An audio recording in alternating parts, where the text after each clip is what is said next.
Hi friends, మార్చిలో 10వ తరగతి రాస్తున్న విద్యార్థులకు ఉపయోగపడే వీడియో. నేను ఒక 10వ తరగతి విద్యార్థిగా మొదటి పరీక్షకు హాజరయ్యాను. నేను అక్కడ ఎలా వ్యవహరించాలి అనేది, ఏమేమి ఉంటాయనేది మీకు చూపించబోతున్నాను. ఒకసారి పరిశీలన చేయండి. అక్కడ 24 పేజ్ బుక్లెట్ ఉంటుంది. తీసుకున్న వెంటనే మనము ఇందులో 24 పేజెస్ ఉన్నాయా లేదా అనేది చూసుకోవాలన్నమాట. ఇలా చూసుకున్న తర్వాత ఇక్కడ నెంబర్ ఒకసారి చూపించుకనే 24 కనిపిస్తుందా?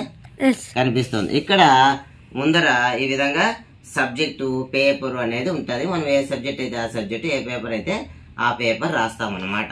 దీని తర్వాత మనకు మన వివరాలన్నీ ముద్రించినటువంటి ఓఎంఆర్ షీట్ ఉంటుంది. ఈ ఓఎంఆర్ షీట్ని ఈ 24 పేజ్ బుక్లెట్ పైన ఇక్కడ ఉంచి, ఇక్కడ స్టేబుల్ అని ఉన్నాయి కదా, ఇక్కడ చూపికనా స్టేబుల్ అని ఉన్నాయి కదా, ఇక్కడ మనం ఏం చేయాలంటే పిన్ చేసుకోవాలి. ఈ పని ఇన్విజిలేటర్ గారు చేస్తారు. అయినప్పటికీ కొంత అవగాహన మనకు కలిగి ఉంటే ఈ విధంగా పిన్ చేసుకోవాలి. ఈ పిన్ చేసుకున్నవి మనం మళ్ళీ ఈ పిన్ ఊడబెరగకుండా సెక్యూరిటీ కోసం ఇలా స్టిక్కర్ అనేది ఉంటుందన్నమాట. ఈ స్టిక్కర్ని ఇలా అంటించాలి. రాకనా చూపించు. ఇలా స్టిక్కర్ని ఇక్కడ ఈ భాగంలో ఇలా అంటించాలి. ఇది 2025లో జరుగుతుంది కాబట్టి 2 అని 5 అని ఉంటుంది. ఒకవేళ 2024లో జరిగితే 24 ఉంటుంది. 2026లో జరిగితే 26 అని ఉంటుంది అనమాట. ఈ స్టిక్కర్ని ఈ విధంగా మనం తీసుకొని ఓకే ఇక్కడ అంటించాలన్నమాట. ఓకే, తర్వాత మనము ఇక ఎగ్జామ్ని ఇక్కడ పేపరు అవి రాసేసి, ఇక్కడ మనకి ఇచ్చిన ఆన్సర్ స్క్రిప్ట్ నెంబర్ ఆల్రెడీ ముద్రించి ఉంటారు. అది ఆల్రెడీ ఇక్కడ రాయబడి ఉంటుంది. ఉదాహరణకు 008. ఇక్కడ సిగ్నేచర్, ఇన్విజిలేటర్ గారి సిగ్నేచరు, ఇక్కడ సబ్జెక్టు తెలుగు, ఉదాహరణకి తెలుగు, ఆ పేపర్ యొక్క కోడ్ అన్నమాట. ఆ కోడ్ అనేది ఇక్కడ మనం రాస్తాం. ఇక్కడ నుంచి మనము లైన్ వేసేసుకొని ఆన్సర్లు రాస్తాం. మరిన్ని విషయాలు వీడియోలో పరిశీలన చేద్దాం. మొదటగా మనం 10th టైం టేబుల్ని పరిశీలన చేద్దాం. ఓకే, ఇక్కడ మార్చి 17న ఫస్ట్ లాంగ్వేజ్ అంటే చాలామంది పిల్లలకు తెలుగు పరీక్ష ఉంటుంది. నెక్స్ట్ 19న సెకండ్ లాంగ్వేజ్ అంటే చాలామంది పిల్లలకు హిందీ ఉంటుంది. 21వ తేదీన ఇంగ్లీషు, తర్వాత 24వ తేదీన మ్యాథమెటిక్స్, 26వ తేదీన ఫిజికల్ సైన్సు, 28వ తేదీన బయాలజికల్ సైన్సు, తర్వాత 30 లేదా 1వ తేదీ అంటే రంజాన్ పర్వదినం ఆధారంగా ఇది తేదీ నిర్ణయించబడుతుంది. ఆ తేదీన సోషల్ స్టడీస్. ఓకే, మరి టైమింగ్ విషయానికి వస్తే టైమింగ్ వచ్చి అన్ని పరీక్షలకు వచ్చి 9:30 నుంచి 12:45 అంటే 3 hours 15 minutes. అయితే ఫిజికల్ సైన్స్కు మరియు బయాలజికల్ సైన్స్కు 50 మార్క్స్కే కాబట్టి ఇది 9:30 నుండి 11:30 వరకు అంటే 2 hours మాత్రమే ఉంటుందన్నమాట. ఓకే, ఇక మీకు హాల్ టికెట్స్ అనేటివి సర్వ్ చేయబడతాయి. ఓకే, ఈ హాల్ టికెట్లలో మీకు అన్ని వివరాలు కూడా, name, father name, mother name, school name, centre, తర్వాత ఇక్కడ ముఖ్యమైనది ఏంటంటే టైం టేబుల్ అన్నమాట. టైం టేబుల్లో మీ పేపర్ యొక్క కోడు మరియు పరీక్ష యొక్క తేదీలు ఉంటాయి. ఓకే, వీటిలో ఏవైనా మిస్టేక్స్ ఉంటే సంబంధిత సెంటర్కి సంబంధించిన చీఫ్ గారికి మీ హెచ్ఎం ద్వారా తెలియజేస్తే, కొన్ని సందర్భాల్లో ఫోటో లేకపోవడం లేదా ఫోటో ఓరియంటేషన్ తప్పు ఉండడం, ఇతర వివరాలు ఏమైనా తప్పు ఉంటే మన హెచ్ఎం గారి దృష్టికి తీసుకెళ్లాల్సిన అవసరం ఉందన్నమాట. ఓకే, ఇక్కడ ఈ విషయాలన్నీ పరిశీలన చేశాక మనం హాల్ టికెట్ తీసుకున్నాక మన సెంటర్ ఏదో మనకు తెలుస్తుంది. మనం కనీసము 2 days ముందరో లేదా వీలైనంత ముందుగానే మనం ఏం చేయాలంటే మన సెంటర్కి వెళ్ళి ఒక్కసారి చూడాలి. అంటే మన ఇంటి నుండి అది ఎంత దూరం ఉంది, ఏమైనా ట్రాఫిక్ ఇబ్బందులు ఉన్నాయా, ఎంత టైం పడుతుంది, ఇలాంటి అంశాలను మనకు బేరేజ్ చేసుకొని ఒక్కసారి మనము ఆ సెంటర్ని చూస్తే ఒక కాన్ఫిడెన్స్ అనేది ఉంటుంది. కేవలం ఎగ్జామ్ రోజే బయలుదేరితే అది ఎలా ఉంటుంది అనేది, ఎంత టైం పడుతుంది అనే ఆతృత అనేది మనకు కలుగుతుంది. కాబట్టి ఒక్కసారి సెంటర్ని చూసి రావడం అనేది మంచి విషయం అన్నమాట. అక్కడ ఎగ్జామ్ నాటికి అధికారులు ఏం చేస్తారంటే ఈ విధంగా మనకు సంబంధించిన హాల్ టికెట్ నెంబర్లను రూమ్ వైజ్ ఏర్పాటు చేయడం జరుగుతుంది. ఇలా ఏర్పాటు చేసినవి డిస్ప్లే చేస్తారు. ఎన్ని రూములు టోటల్ ఎన్ని రూములు ఉన్నాయి, ఒక్కొక్క రూమ్లో ఎంతమంది విద్యార్థులు ఉన్నారు, ఏ హాల్ టికెట్ నెంబర్ నుండి ఏ హాల్ టికెట్ నెంబర్ వరకు అనేది డిస్ప్లే చేయడం జరుగుతుంది. ఎగ్జామ్ తేదీ నాటికి మనది ఏ సెంటరో మనము ఆ ఏ రూమ్కి సంబంధించిన వాళ్ళమో దాన్ని చూసుకొని ఆ రూమ్కి వెళ్ళాలి. అక్కడ ఇన్విజిలేటర్ గారు ఈ వస్తువులన్నీ తీసుకొని రావడం జరుగుతుంది. ఏ ఏ వస్తువులు ఉంటాయంటే ఇలాంటి ప్యాడ్లో మనకు సంబంధించినటువంటి ఓఎంఆర్ షీట్ మరియు 24 పేజ్ బుక్లెట్, తర్వాత స్టిక్కర్స్, తర్వాత స్టూడెంట్ అటెండెన్స్ షీట్ అనమాట. ఇవన్నీ కూడా ఉంటాయి. మొదటగా మనము ఇచ్చిన వెంటనే 24 పేజ్ బుక్లెట్ను తీసుకోవాలి. ఇక్కడ ఏమేమి ఉంటాయి అంటే ఆన్సర్ స్క్రిప్ట్ నెంబర్ ఉంటుంది. దీన్నే 24 పేజ్ బుక్లెట్ నెంబర్ అని అంటాం. ఉదాహరణకు మన సెంటర్లో 250 మంది విద్యార్థులు రాస్తున్నారు అని అంటే 001 నుండి 250 వరకు నెంబర్లు మిషన్తో ముద్రించి ఉంటారు ఈ భాగంలో. ఇది మన నెంబర్. మొదటి రోజు ఏది వస్తుందో సాధారణంగా మిగిలిన పరీక్షలకు కూడా సేమ్ అదే వస్తుందనే విషయాన్ని మనం గుర్తించాలి. దీన్ని 24 పేజ్ బుక్లెట్ నెంబర్ అని అంటాం. ఇది ఉందా లేదా అనేది గమనించాలి. సో ఈ నెంబరే మనము అన్ని సందర్భాల్లో ఈ బుక్లెట్కు అడిషనల్ బుక్లెట్ ఏమైనా అడిగితే 24 పేజ్ బుక్లెట్ ఇస్తారు మనకు మొదటగా.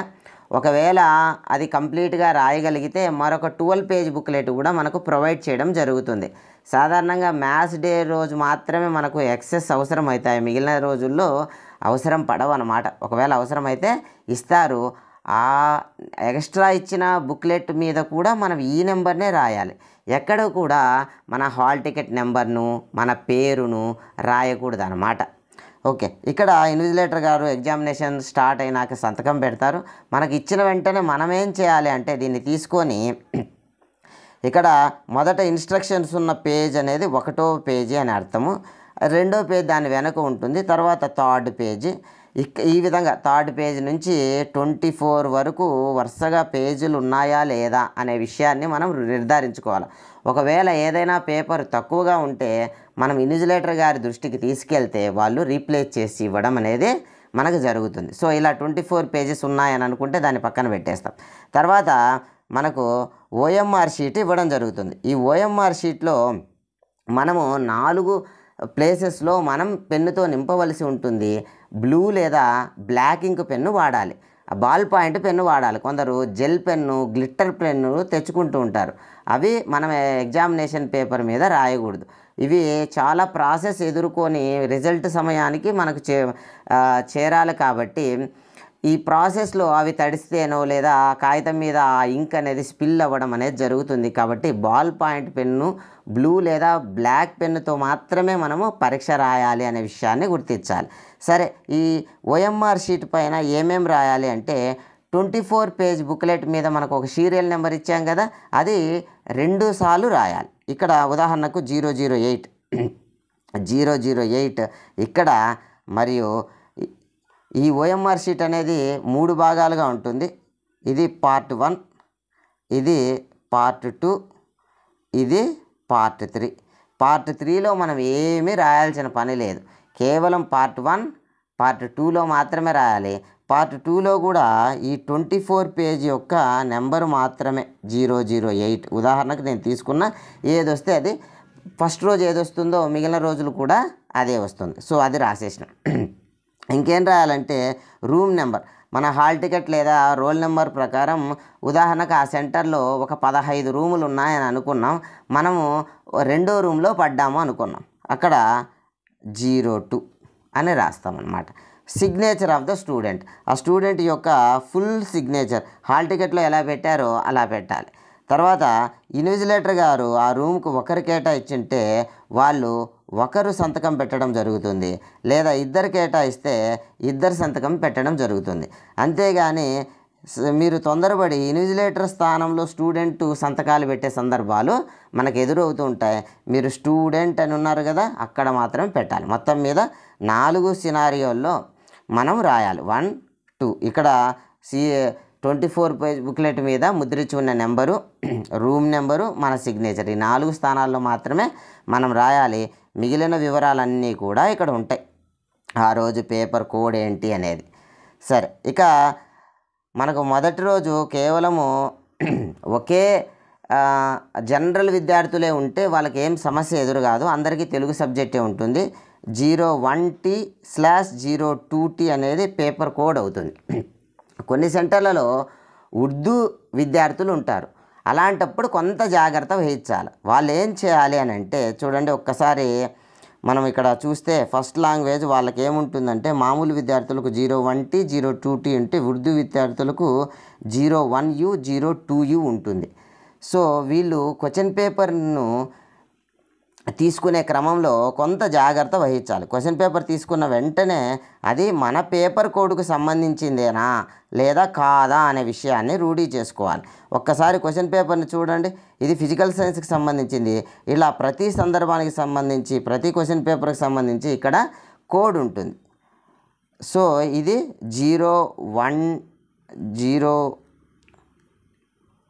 01T/02T ఉందే లేదా 1U ఉందే అనే విషయాన్ని మనం నిర్ధారించి దాని క్వశ్చన్ పేపర్ని తీసుకోవాలి. ఈ విషయంలో ఇన్విజిలేటర్లు చాలా జాగ్రత్తగా వ్యవహరిస్తారు, అయినప్పటికీ మనం కొంత నాలెడ్జ్ కలిగి ఉండాలి. ఇంకా మనకు మ్యాథ్స్ రోజుల్లో గ్రాఫ్ పేపరు మరియు సోషల్ రోజుల్లో మ్యాపు ఇవ్వడం జరుగుతుంది. వాటిపైన మనం అక్కడ కూడా హాల్ టికెట్ నెంబర్ రాయకూడదు, అప్పుడు కూడా మన యొక్క బుక్లెట్ నెంబర్ అంటే ఇక్కడ ఏదైతే ఉందో ఆ నెంబర్నే రాయాలి. మరి పరీక్ష ఎలా రాయాలి అనే విషయాన్ని కూడా మనం గమనిస్తే ఇలా ఇచ్చిన వెంటనే మనం ఏం చేయాలి అంటే లైన్లు వేసుకోవాలి ప్రాపర్గా. ఓకే, ఇలా ఒక లైను, తర్వాత ఇలా ఒక లైన్ వేసుకుంటే సరిపోతుంది. అంతేగాని 4 వైపులా వేసేసి మధ్యలో స్థలమే లేకుండా రాస్తున్న విద్యార్థుల్ని గమనించాం. ఇక్కడ మనం ప్రధానంగా చెప్పుకోవాల్సిన అంశం ఏంటంటే ప్రతి క్వశ్చన్కి తప్పనిసరిగా క్వశ్చన్ నెంబర్ వేయాలి. క్వశ్చన్ నెంబర్ వేయకపోతే ఏం జరుగుతుంది అంటే ఆ క్వశ్చన్ను కరెక్షన్ చేయకున్నా లేదా మార్క్స్ అలాట్ చేయకున్నా మనము ఏం చేయలేమన్నమాట. ఎందుకంటే ఎగ్జామినరు కరెక్షన్ చేసిన తర్వాత ఈ రెండో పార్ట్ ఉంది కదా, ఇక్కడ పిన్ కొట్టేసాం మనం, ఇది చివరి వరకు ఈ బుక్లెట్తోనే క్యారీ అవుతుంది. ఇక్కడ ఉదాహరణకు 1వ క్వశ్చన్కు పలానా మార్కు 1 మార్కు, లేదా 13th క్వశ్చన్కు 4 మార్క్స్, లేదా 17th క్వశ్చన్స్కి 8 మార్క్స్ ఇలా వేయాలి. మనం క్వశ్చన్ నెంబరే రాయలేదనుకోండి, వాళ్ళు అది ఏ క్వశ్చన్కి సంబంధించి మార్క్స్ అలాట్ చేయాలా అనే విషయము గందరగోళానికి ఎదురవుతుంది. కాబట్టి తప్పకుండా ప్రతి క్వశ్చన్కి మనం క్వశ్చన్ పేపర్లో ఏ నెంబర్ ఉందో ఆ నెంబర్ వేయాలి. మరొక అంశం ఏంటంటే మరి ఆ క్వశ్చన్ నెంబర్ ఎక్కడ వేయాలి. ఉదాహరణకు నేను 1వ క్వశ్చన్ రాస్తున్నా. Okay, question number 1. ఈ క్వశ్చన్ నెంబర్ 1లో నేను 5-6 పాయింట్లు రాస్తున్నా. 1వ పాయింట్, 2వ పాయింట్, 3వ పాయింట్, 4వ పాయింట్. ఇప్పుడు నేను 2వ క్వశ్చన్ను ప్రారంభించబోతున్నా. 2వ క్వశ్చను నేను ఇక్కడ క్వశ్చన్ నెంబర్ 2 అని రాయకూడదు. ఎక్కడ రాయాలి మరి? బయటే రాయాలి. ఇక్కడ మనకు విజిబిలిటీ కోసం రెడ్ కలర్ వాడుతున్నాం, కానీ మనం బ్లూ లేదా బ్లాక్ పెన్ ఇంకును మాత్రమే రాయాలి. ఇక్కడ క్వశ్చన్ నెంబర్లు గిర్రకు యువతల వైపు క్వశ్చన్ నెంబర్ రాయాలి. ఆ క్వశ్చన్కి సంబంధించిన పాయింట్లు అనేటివి లోపల వైపు రాయాలి. 1వ పాయింట్, 2వ పాయింట్ ఇలా, లేదా రోమన్ అంకెల్లో 1వ పాయింట్, 2వ పాయింట్, లేదా స్టార్ మార్కులు వేసైనా మీరు రాయొచ్చు. పాయింట్ల వైజ్ రాయడం అనేది మంచి విషయం అన్నమాట. ఈజీగా ఆ ఎగ్జామినర్కు ఆ విషయం మీరు ఏం చెప్పబోతున్నారు అనేది ఈజీగా అర్థమవుతుంది. అంతేగాని కొంతమంది విద్యార్థులు చుట్టూ చాలా పెద్ద బార్డర్ వేస్తున్నారు. ఓకే, నెక్స్ట్ మరొక విషయం ఏంటంటే క్వశ్చన్ పేపర్లో ఉదాహరణకి 1 నుంచి 8 వరకు 1వ సెక్షన్, తర్వాత 2వ సెక్షన్ అనేది 9, 10, 11 అనేది 2వ సెక్షన్ అని అనుకుంటే, ఇప్పుడు నేను 2వ సెక్షన్కి సంబంధించిన ఆన్సర్ రాయాలి అనుకోండి. కొంతమంది ఏం చేస్తున్నారంటే సెక్షన్ 2 క్వశ్చన్ నెంబర్ 1 అని పెడుతున్నాం. విద్యార్థి యొక్క ఉద్దేశం ఏంటి అంటే సెక్షన్ 2లో నేను 1వ క్వశ్చన్ రాస్తున్నాను అని. కానీ ఇది సరైన విధానం కాదు. మీరు పలానా క్వశ్చన్కి అది 9 కదా, అది మీరు సెక్షన్ 2 అని రాసినా రాయకున్నా పెద్ద ప్రాబ్లం లేదు. కానీ ఆ క్వశ్చన్ పేపర్లో ఆ క్వశ్చన్కు ఏ నెంబర్ ఉందో ఆ నెంబరే క్వశ్చన్ నెంబర్. అంతేగాని అది సెక్షన్ 2లో 1వది, సెక్షన్ 2లో 2, సెక్షన్ 2లో 3 అలా కాదనమాట. క్వశ్చన్కు ఏ నెంబర్ ఉందో ఆ నెంబరే మీరు అలా రాయవలసి ఉంటుంది అనేది మనం గుర్తించాలి. మరియు బొమ్మలు వేస్తుంటారు విద్యార్థులు. ఆ డయాగ్రామ్స్కి సంబంధించి భాగాలు వేయడం అనేది మర్చిపోతూ ఉంటారు. సో అందుకనే ఎగ్జామ్ అయిపోయిన ఒక 10 మినిట్స్ ముందుగానే అయిపోగొట్టి అన్నీ క్రాస్ చెక్ చేసుకోవాలి. క్వశ్చన్ నెంబర్లు వేశామా లేదా, ఆ పాయింట్లన్నీ కూడా లోపల వైపే రాయాలన్నమాట. ఈ విధంగా మనం రాయాలి. మరొక విషయం ఏంటంటే, మనము ఏవైతే ప్రీ ఫైనల్ పరీక్షలు ఇంకా మోడల్ పేపర్ పరీక్షలు రాస్తూ ఉంటామో ఆ కంపెనీ పెన్నుతోనే మనము అలవాటు అయి ఉంటాం. కాబట్టి ఆ పెన్నులతోనే, ఉదాహరణకి ఆక్సో పెన్ను లేదా మరొక సెల్ పాయింట్ పెన్ను, అలా ఏ పెన్ను అయితే మనకు అనుకూలంగా ఉంటుందో ఆ పెన్నుతోనే మనం కొంత రాసేసి అలాంటివి 2-3 జాగ్రత్త చేసుకోవాలి. ఎగ్జామ్ రోజు కొత్తవి తీసుకొని వెళ్తే అవి గరుగ్గా రాస్తాయి, అంత మంచిగా రాయవన్నమాట. కాబట్టి ఈ సూచన పాటించి అలాంటి పెన్నులు మనం సిద్ధం చేసుకోవాలి. ఓకే, మనం ఇంకొక ముఖ్యమైన విషయం ఏంటి అని, మనం ఇక్కడ చూపుతున్నటువంటి స్టాబులర్ పిన్నును, ఇక్కడ ఓఎంఆర్ షీట్ ఉంది కదా, ఈ ఓఎంఆర్ షీట్కి ఎట్లాంటి పరిస్థితుల్లోనూ మనం ఇబ్బంది కలిగించకూడదు అనమాట. మనం ఓఎంఆర్ షీట్ని ఇలా తీసేసి పిన్ను కింద వేసి ఉంటాము. వెనక దిక్కును లేదా ఆ క్వశ్చన్ ఎక్కడైతే వస్తుందో ఆ గ్రాఫో మ్యాపో అక్కడ మనం మొత్తం మీద దీనికి పంచ్ వేసుకొని దానికి పంచ్ వేసుకొని వీటికి దారం కట్టాలి తప్పితే ఓఎంఆర్ షీట్కి మనము హోల్ ఎట్టి పరిస్థితుల్లోనూ వేయకూడదు. ఓఎంఆర్ షీట్కు మనము బ్లేడ్తో ఈకడం కానీ పెన్నుతో రబ్ చేయడం కానీ ఓఎంఆర్ షీట్కి ఇబ్బంది కలిగిస్తే మన రిజల్ట్ రావడం అనేది ఇబ్బంది అవుతుంది. అదేవిధంగా మ్యాప్ పాయింట్కి కూడా ఇదే విషయాన్ని మనం పాటించాలి. మరొక విషయం ఏమిటంటే, హాల్ టికెట్ గాన ఉంటే హాల్ టికెట్ చూపిస్తే ఆర్టీసీ బస్సులో ఫ్రీ వసతి కూడా మనకు ప్రయాణం కల్పిస్తూ ఉంటారు. ఆ వసతిని కూడా మనం యూజ్ చేసుకోవాలి. ఇంకా మరికొన్ని సూచనలు చూస్తే, ముఖ్యంగా ఆరోగ్యం కాపాడుకోవడం అనేది చాలా ముఖ్యమైనది. ఎంత బాగా చదివే విద్యార్థి అయినా ఆరోగ్యం చెడిపోతే ఇబ్బంది పడతారు. కాబట్టి ఈ ఎగ్జామ్స్ రోజుల్లో మనము సాత్వికమైన ఆహారం అనేది తీసుకోవాలి.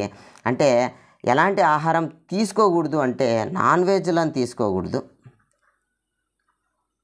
అదేవిధంగా జంక్ ఫుడ్స్ని తీసుకోకూడదు. అంటే పానీపూరి, గోబీ లాంటివి, స్వీట్సు, కూల్ డ్రింక్సు, ఐస్ క్రీములు ఇలాంటివి తీసుకోకుండా సాధారణమైన ఆహారము, వీలైనంత వరకు వేసవికాలం కాబట్టి మజ్జిగ, కొబ్బరి బొండాలు లాంటివి తీసుకోవాలి. తర్వాత మనము సెల్ఫ్గా ఒక టైం టేబుల్ వేసుకోవాలి. ఈ టైం టేబుల్ అనేది ఉదయం 5 నుంచి మనము రాత్రి 10 వరకు చదువుతాము అనుకుంటే వీలైనంత ఎఫెక్టివ్గా మనం చదువుకోవాలి. అంతేగాని సమయం సరిపోలేని రాత్రులు ఎక్కువ సమయం మేల్కోకూడదు. ఉన్న సమయమనే ఎఫెక్టివ్గా చదువుకోవాలి. 1 గంట చదివాక మనం ఏం చేయాలి, కొంత రీజనబుల్ గ్యాప్ తీసుకోవాలి. ఈ గ్యాప్ తీసుకునే క్రమంలో సెల్ ఫోన్ తీసుకొని అందులో గేమ్స్ ఆడకూడదు, టీవీలు చూడకూడదు. మనము కాసేపు వాక్ చేయాలి లేదా ఇంట్లో తల్లిదండ్రులతో మాట్లాడాలి. ఇలా మనము మళ్ళీ ఒక 5-10 మినిట్స్ గ్యాప్తో మళ్ళీ మనం స్టడీస్లోకి రావాలి తప్పితే, నేను రిలాక్స్ అయ్యే క్రమం తీసుకొని మళ్ళీ ఆ ఎలక్ట్రానిక్ గ్యాజెట్స్ను మనం చూస్తూ వస్తే చాలా సమయం అనేది వృధా అవుతుంది. కంబైన్డ్ స్టడీస్ పేరుతో కబుర్లు చెప్పుకున్నా కానీ చాలా వృధా అవుతుంది. కాబట్టి రోజు ఒక పర్టికులర్ ఏకాంతమైన ప్లేస్లో కూర్చొని ఆ ప్లేస్లో చదవడం అనేది మనం అలవాటు చేసుకుంటే ఆ ప్లేస్కి వెళ్ళగానే మనకు చదవాలి అనే భావన కలుగుతుంది. అలా చదువుకోవాలన్నమాట. మరియు మనం ఒక చెక్ లిస్ట్ పెట్టుకోవాలి.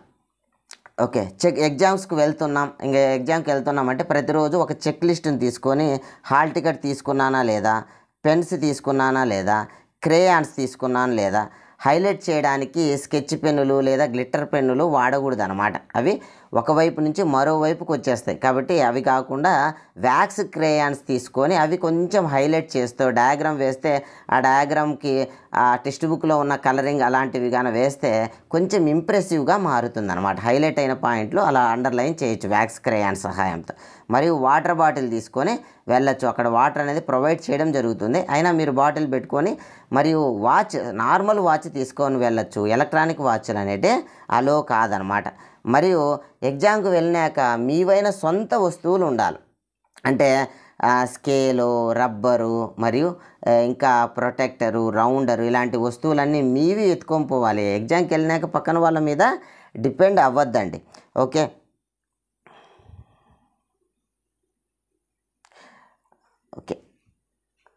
ఆ తర్వాత ఎగ్జామ్ బాగా రాసేసాం, ఫస్ట్ రోజు బాగా రాసాం, ఆటోలో వెనక్కి వస్తున్నాం, అది తప్పుపోయింది, ఇది తప్పుపోయింది, ఇది బాగా రాసినావా, అది బాగా రాసినావా లాంటి చర్చల వల్ల ఎలాంటి ఉపయోగమో లేదు. ఆ పరీక్ష అక్కడికి అయిపోయింది.